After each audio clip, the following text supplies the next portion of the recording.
Čau, čau visiem! Prieks atkal satikties YouTube kanālā. Un šī gadā es izdomāju reģistrēties un arī jums, protams, parādīt. Es reģistrējos jaunajā kompānijā, kuru sauc Mintos. Šī kompānijā arī droši var investēt jebkuru brīvo naudas līdzekļus, un šitā kompānija arī ir 100% droša, kā no iepriekšējās video ierakstos, kā es tev rādīju, ir tāda kompānija Via Invest. Pirms reģistrācijas jums šeit vajadzēs aizsūtīt pases datus. Kad jūs pēc reģistrācijas ieiesiet tajā mājaslapā, nekas grūts tur nebūs, jums izleks tāds lodziņš, un tur būs uzrādīts, kad jums pieprasa aizsūtīt pases datus. Pirmo naudas līdzekļus var sākt investēt no 50 eiro.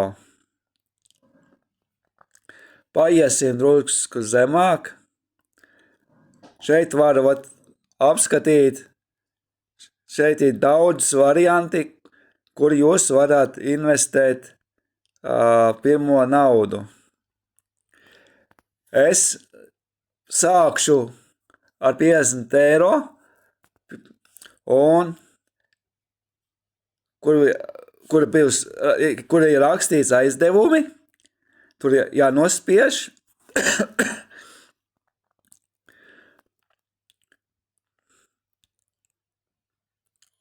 Un tad mēs te apakšā varam tā jānospiež apstiprināt.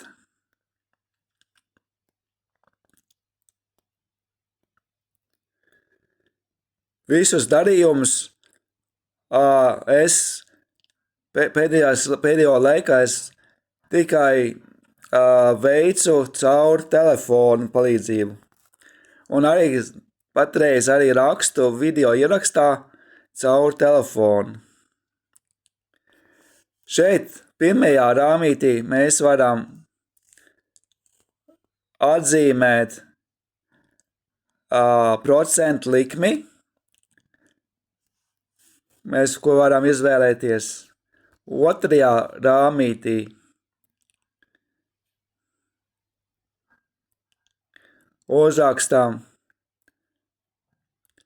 uz cik mēnešiem jūs vēlaties investēt. Es uzliku plus mīnus 13% un uz 11 mēnešiem. Un zemāk jūs varat redzēt ļoti daudz informācijas, kur jūs varat investēt naudu. Un tad, ja jūs esat izvēlējušies kādu no šiem produktiem, spiežam investēt, un tālāk jūs redzēsiet darbības. Nākošajos video ierakstos sīkāk būs redzams, kad es būšu ieguldījis, kā teikt, šī mājaslapā pirmo 50 eiro, un tas, protams, jums sīkāk arī parādīšu. Un šī pirmajā video ierakstā tas būtu viss, laikam, ko es gribēju pastāstīt par šito mājaslapu.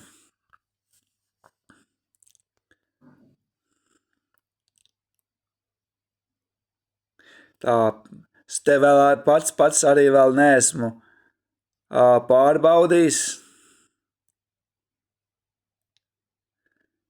Tā, te es nospiedu, kurā zīmējums, kur tas cilvēciņš,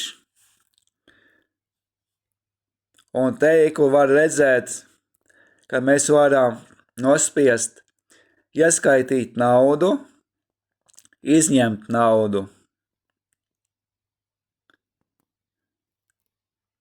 Nu, apšēm nākošos video ierakstos būs informācija drusku plašāka. Pagaidām pasaku paldies par uzmanību. Kurš vēl nav reģistrējies pie manā YouTube kanālā, varat reģistrēties un sekot līdz manai informācijai. Un neaizmirstāt, ja jums patīk šitais video ieraksts, uzlikt lūdzu laiku.